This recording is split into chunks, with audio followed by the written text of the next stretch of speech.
example that was the toughest by far, and I couldn't walk away. In spite that probably from a health perspective, it would be the wisest decision. No? I was with medication up to my ears, kind of anxiety, antidepressant, the full lot. Wow.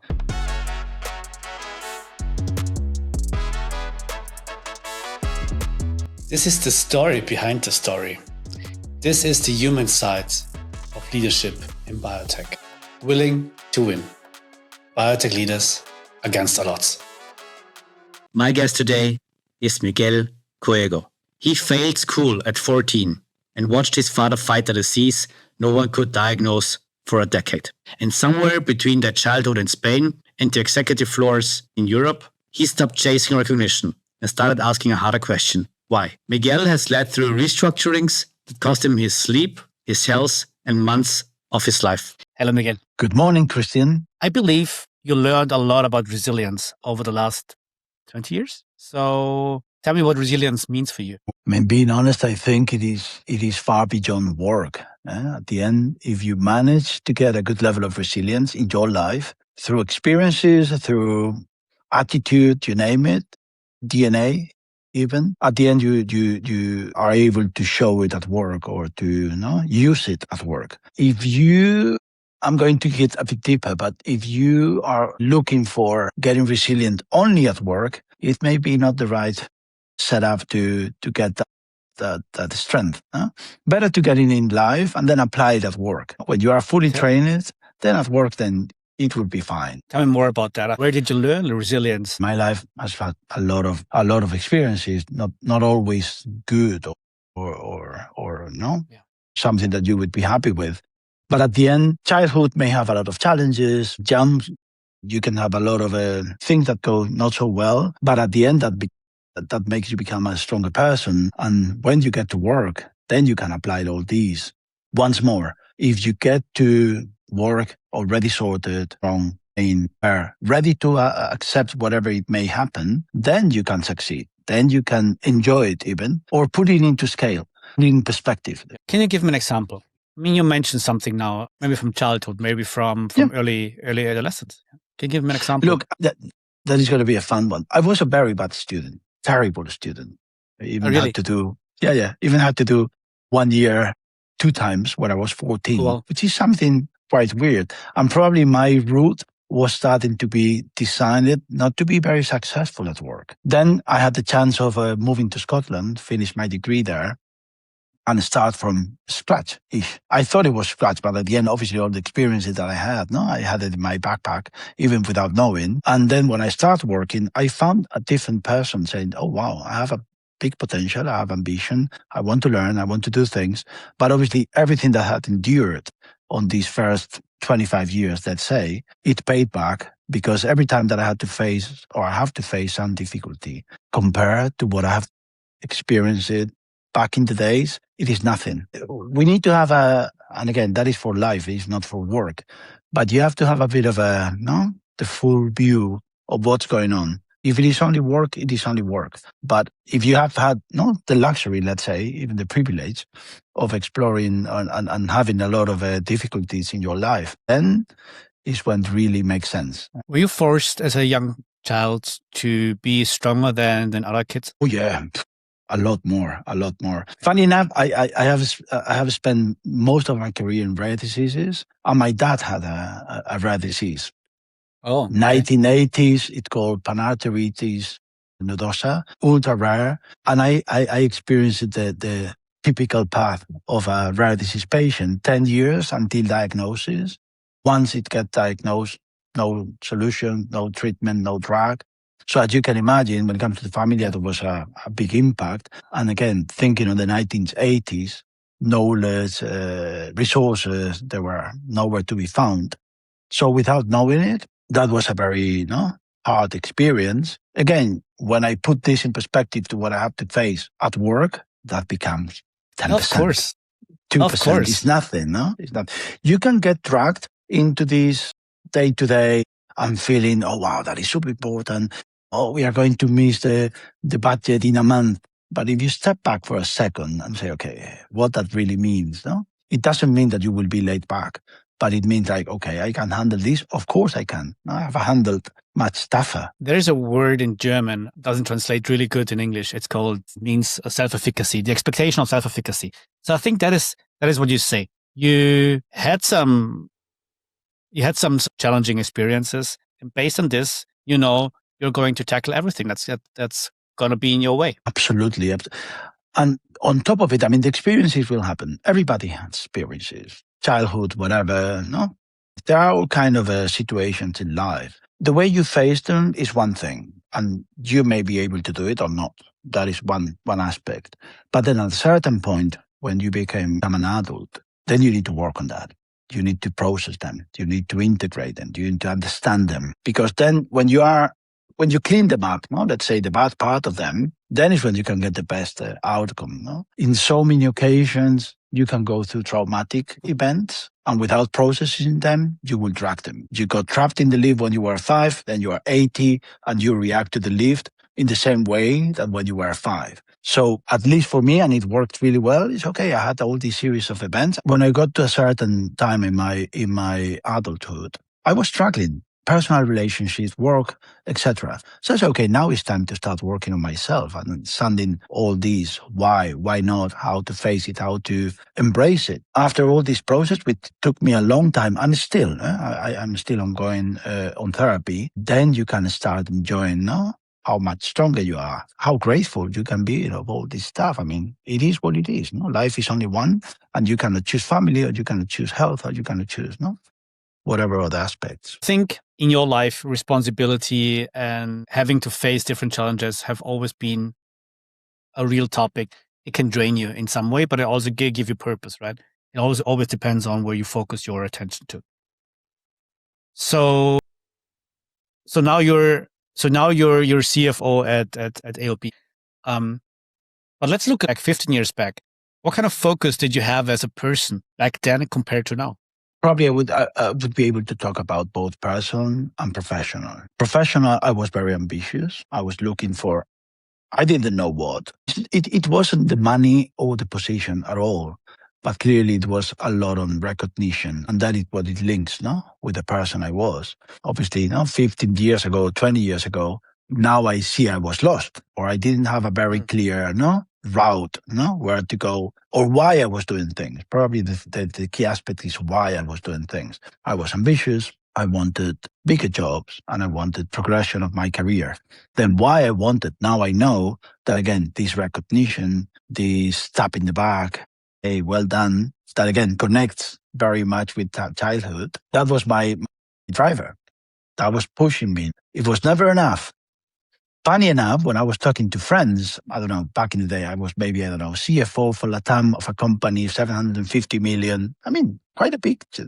I was never able to say, my friend, could ask me, what is your job? I work in finance. Because I didn't really connect, to that person. The fact that I was looking much more the recognition or the validation that the job per se, it creates that disconnection between the two sides. So that's why, personal and professional always is connected. You cannot separate them completely. But all the effort that I did was to understand the whys, why I was doing it. Now I understand. And obviously now I face it in a different way.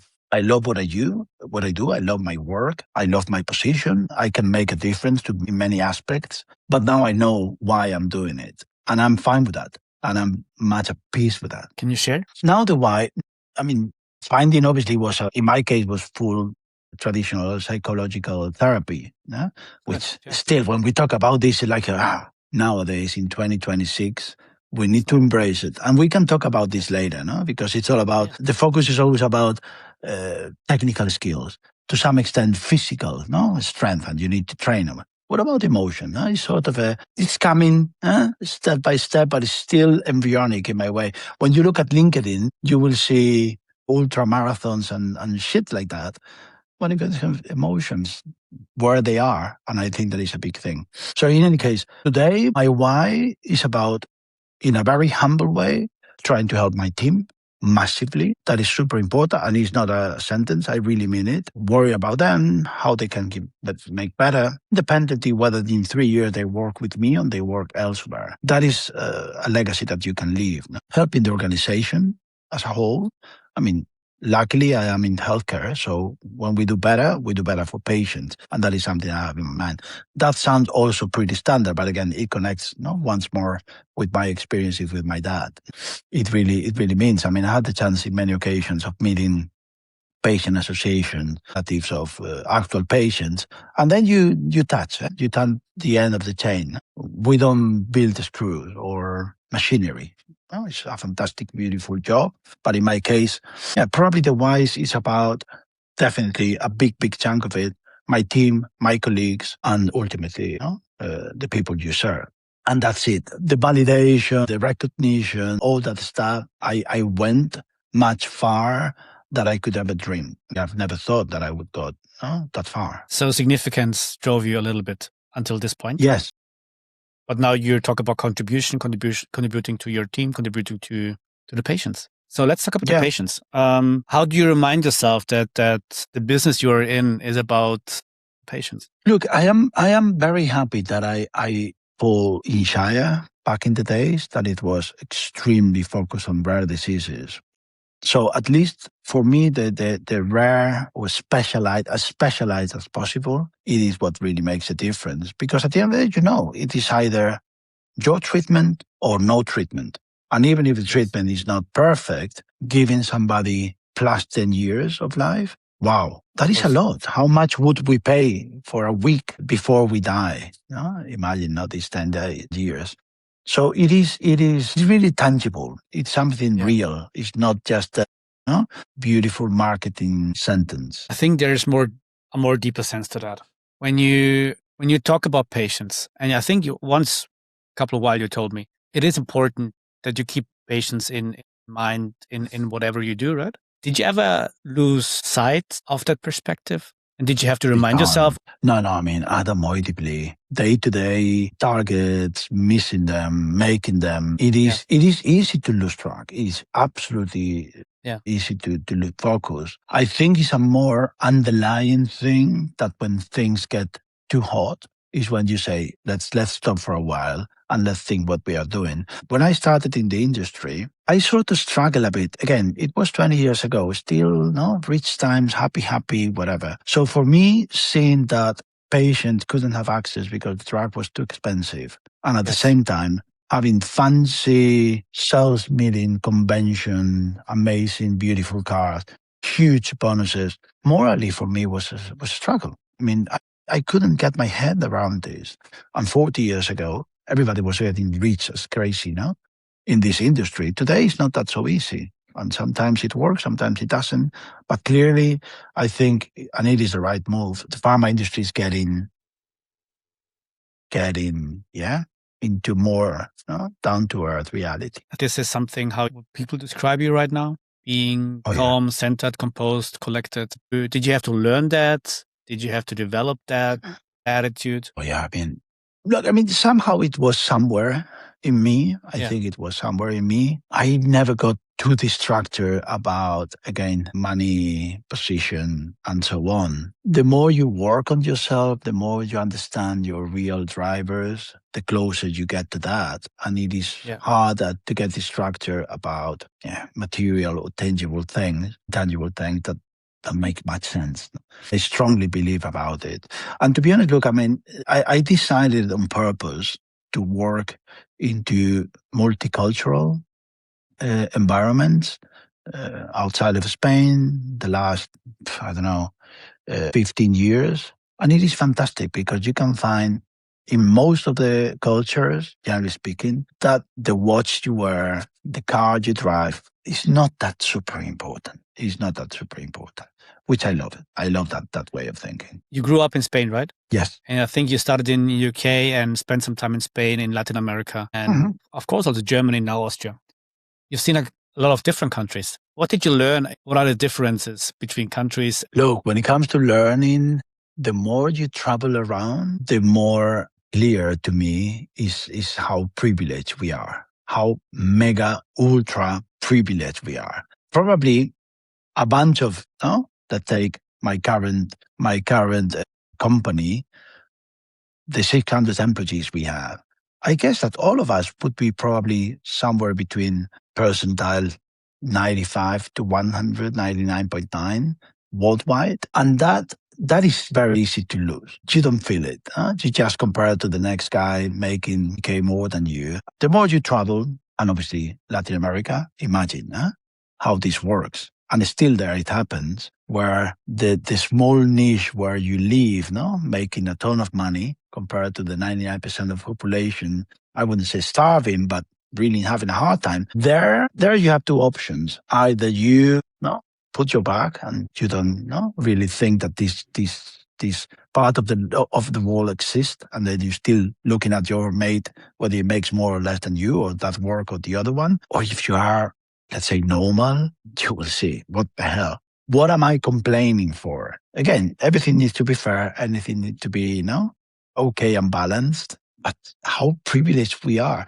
And that since the moment I arrived to Latin America, I think on any opening speech that I may do in a new company with a team or whatever, I always say this. Guys, we are ultra privileged. And on top of it, when I come to AOP and say, look, how amazing this company is, how lucky it is compared to many other pharma companies that are struggling. We must see the full thing. Okay, comparing to some extent, okay, fair enough, as long as you want just to progress. But come on, I mean, Europeans in healthcare, I mean, we are one of 100.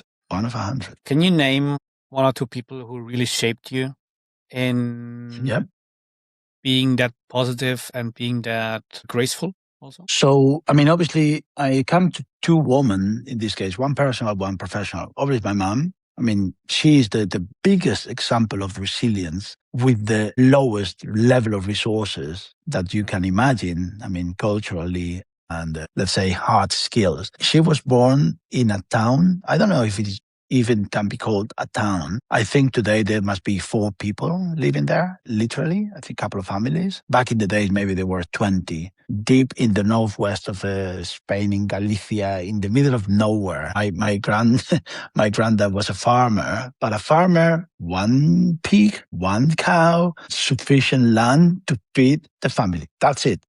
Post-war in Spain. So anyway, my mom was she is, I mean, still alive. She's a leader, full of decisions, with people here and there, moving the family to Venezuela, like immigrants, making a good life out of it, and coming back facing my dad's situation. One of my sisters, which also was very complicated, pushing, working like an animal. That is resilient for me. That is, if I look in my dictionary about resilience, that is her. And then the second one is Kim Stratton, small town in Australia, trained as a nurse, and from being a nurse in down there, becoming a super senior. And the conversation that I had with her in multiple occasions, it was exactly about that. Gratitude, super privilege, enjoy the ride. Yeah. Don't make a complicated life out of everything because it's not worth it. I mean, it is what it is. So probably, yeah, I mean, to some extent similar, with a lot of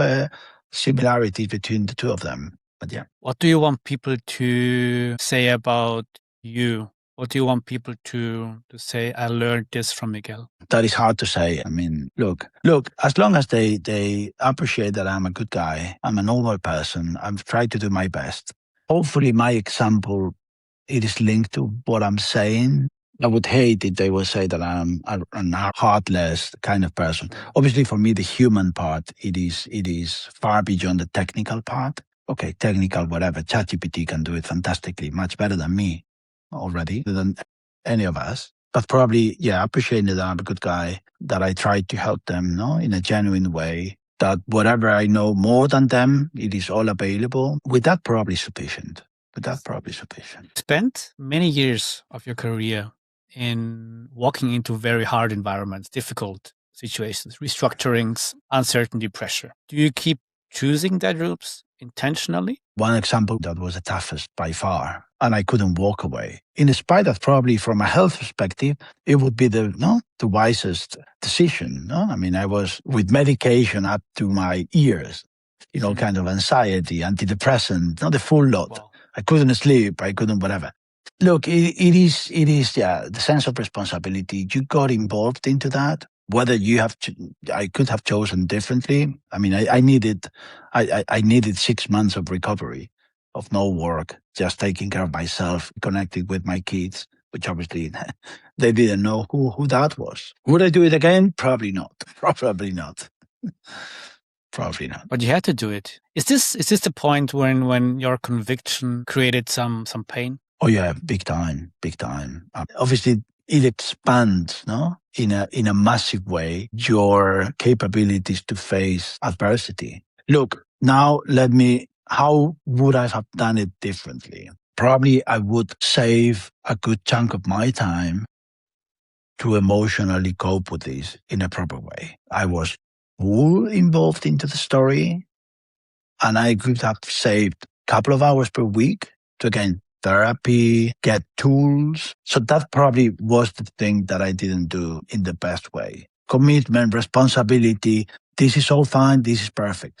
The way you face it, or the way I faced it, probably I didn't do it right. So you can face it in a healthy or more balanced way. The way I did it, it wasn't. Yeah. That would probably be the conclusion. What I'm also hearing is the problem was actually the anxiety, or basically the stories that you tell yourself, or the way how you cope with that. So I'm wondering how somebody else could learn from this. I mean, there will always be challenging situations in any life, and I think you're not the first one to experience that. It is imperative in a stressful environment that you keep, again, 2 hours slot per week to get in the hands of a professional. Don't try to do it yourself.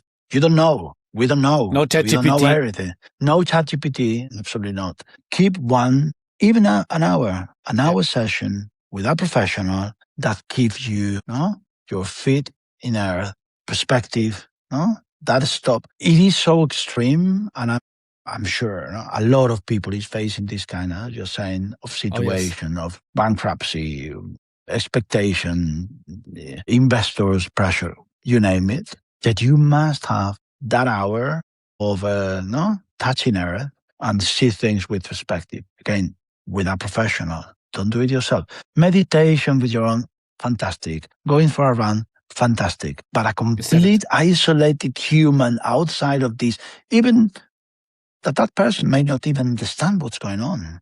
Perfect. That will help you to, then you go Monday with the stress levels down, ready to face it, knowing what it is this about. Let's talk about some leadership lessons. When you look back in 20 years of experience as a leader, people management, what kind of conversations did you like? What kind of conversations do you regret having like that? Look, I always come back to your genuine motivations for that conversation. When I give feedback to somebody, and it could be downstream, upstream, or to a peer, I always try to do it in the most honest, transparent, and well-intentioned way. Which one could I regret? Probably the one that I put too much emotions into it, or I didn't have it fully integrated, the relationship with that person. And look, maybe it was 5% of them, but it happens. Sometimes you get overheat in that discussion, but those that were extremely useful and fruitful were the ones that you can communicate to the person that what you are saying is, again, humble opinion, but it is an honest, transparent, and with the best intention feedback. And it works really well. And it's not so easy to get it back. Very, very hard. When it comes to the team, almost impossible, unfortunately. Yeah. Peers, yeah, sometimes. And managers, I mean, surprisingly enough, a lot of senior people, they struggle. They struggle with personal interaction. What do you want to keep telling yourself when you have a very tough challenge to overcome? I start with the first part. How do you define success? It defines a failure. As simple as that. What is success? Success is being about budget, or success is to be 3 times higher than last year. So if I look back on my career, I don't think I failed. I may be slightly better, slightly higher, But as long as the expectations were realistic, failure is quite unlikely. I mean, something horrible may happen. I mean, it didn't happen to me in my career, but I tend to be very realistic with what I'm expecting to achieve. So then possibility of failure is almost none. It could be 98, 96, 94, but it's not going to be 30%. No? Unless you are coming with no crazy expectations. If I want to be a multimillionaire in the next 5 years, for sure, failure is guaranteed. If I say, okay, let's try keep more or less building a nice life, then success is almost there. So when it comes to the future, I think it's again, just keep doing at some point. Nowadays, that is very interesting. Stuff like politics, like, again, recognition, validation, which I see all around me at all levels, it is not that important anymore. I try to focus on what really makes a difference, tangible differences. And at the end, doing 8, 10 things in the next couple of years, that the impact would be astronomical, amazingly huge. So yeah, it's sort of choosing your battles without getting distracted into politics. Ego. It's not so easy, because obviously that is my decision, but then at the other side, the other person may need to win, all right, and need to be smart. And okay, I'll let you win this small thing that doesn't care. And then obviously I will try to do what I think is the right thing to do. What I learned, everybody has the need for significance, and you need to fill that cup until you can get to the next level of needs. There is a point in time when they fill up their cup of significance, and then other things become important. Okay. Yeah. Can you relate to that? Yeah, that is a deep thing. We have many classes in life: work, family, friends, health, etc. For those that just focus on the work class, either they manage to go through the full of it, and then when they are 65, they may find that his or her life is miserable, or maybe they want to change it at that time. That is one option. Probably the full career would be a bit of a chasing something that it will never come. But okay, that is one option. Then the other one is if you are more balanced, obviously life will get more complicated. I'm talking about personal life. Maybe having kids, maybe getting married, normally before, maybe getting a divorce. So the class of life gets larger and larger, unavoidably. There is no way you can stop it. While the class of work may grow to some extent, as much as you want, but you need to keep perspective of both of them. So it's not only an intentional thing to do, but if you have a very well-balanced kind of life, you need to divide the energies in a healthy way. That doesn't mean you need to neglect work. You can do a lot of things in work still, if you're taking care of your kids, your divorce, your whatever. I'm saying that because I got one a few years ago. But it is fine. It is fine. I don't need to choose between one or the other. I just need to make sure that I have my right attention between the two of them.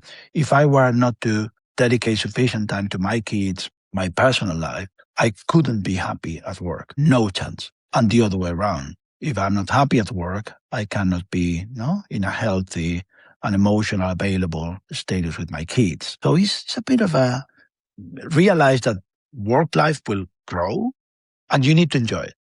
Personal life will grow and you need to enjoy it. And then at the same time, fair enough, work is fine. But that's different, changes the angle and the perspective a little bit. It doesn't mean that I'm now 52 and I say, okay, I don't care about work. I do care a lot about work, but I do care a lot about life. And life demands me plenty of things, which is perfect. It's fine. It's good. So it's not one or the other. How do you want to be thinking of your past self? So imagine you are not 52, but let's say 62 in 10 years. Looking back. Well, first of all, hopefully that would be sitting at the beach in a nice place. Beach is always good. Where I don't need to think about any monthly closing or any budget. That is the first and utmost objective. Look, I am very proud of one thing of myself, and it is since the beginning, I never let things don't work personally. So if I was struggling with something, I don't know, I was lucky enough to think, shit, I want to sort it. And then I was looking for help or whatever. And this continues today. And I want it to continue for the next 10 years. So in 10 years' time, I would love to tell to my today's me you didn't know shit. Look how many things we have learned in these 10 years. That would be the best outcome, because that would mean hopefully I am a better person and I know myself much more. Professionally, look, let's see what future brings. I don't have a very clear roadmap. I just want to make sure that I am respectful, happy places, like in the one I am today, and that I can make a difference in a healthy way. Let's not go back to another unhealthy situation where I was when it comes to me and the way I was behaving while working. But that would be probably the best thing. But again, the headline, it is that in 62, I'm able to tell to my 52, you didn't know nothing. You thought you knew a lot, but still plenty of things to learn. Let's take a couple of minutes to talk about the biotech market. You are in the rare disease space for a long time. What do you think? What kind of leader does the new biotech era need for the next couple of years? What has to be different? Look, the first thing that comes to my mind, and particularly, probably applies both for Europe and the US. The society is getting older, unavoidably. Yeah, Europe and the US mostly as the biggest markets. Access is becoming terrible, year after year. So the golden years of crazy prices, amazing huge margins, I think they are gone. Every time you want to launch a new product, pricing, reimbursement, access, and so on, I think it is becoming super tricky, and it will be much tougher in the coming years. Not only the case of Spain, but again, I think we need to be extremely careful of cost structures, ambition of margins, making sure that we can balance our hopes with what really society can pay. I mean, the cake, it is as it is. And unfortunately, I think it's becoming smaller, and it will become smaller. So that, I think, is the biggest challenge in the next 10, 15 years for rare diseases. Unless there is a really breakthrough, but even if it is gene therapy, we are seeing that even gene therapy, mega promising. When it comes to reimbursement, at some point, I've seen this in Latin America, where we were trying to give access to some Mexican patient. And then the authorities used to say, look, I can give either one treatment to this kid or treat 1,000 village of, lack of water.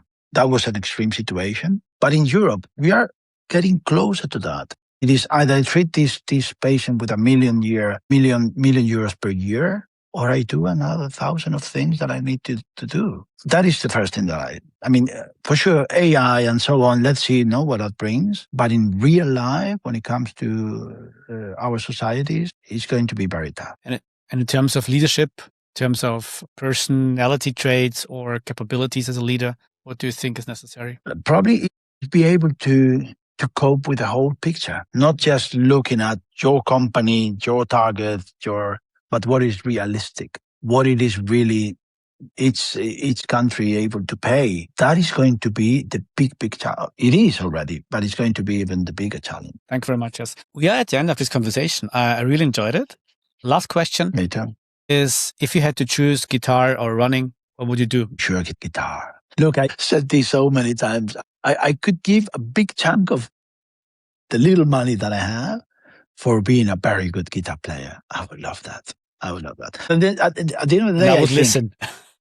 Well, look, at the end of the day, I also say, if I am not that guitar player, it's because I don't like it that much. Otherwise, I would be able to do a couple of hours per day. Oh, still, now probably it's a bit of a dream more than a real goal. Very good. Thank you very much. Miguel, it was a pleasure. Thank you very much. Hopefully, thank you, Christian. See each other again here somewhere else. Fantastic. Have a nice day, and thank you. Thank you for inviting me, Christian. Take care. Bye-bye. Bye. Willing to Win. Biotech Leaders Against All Odds. A podcast with biotech leaders for biotech leaders. Stories about conviction. The good, the bad, the ugly.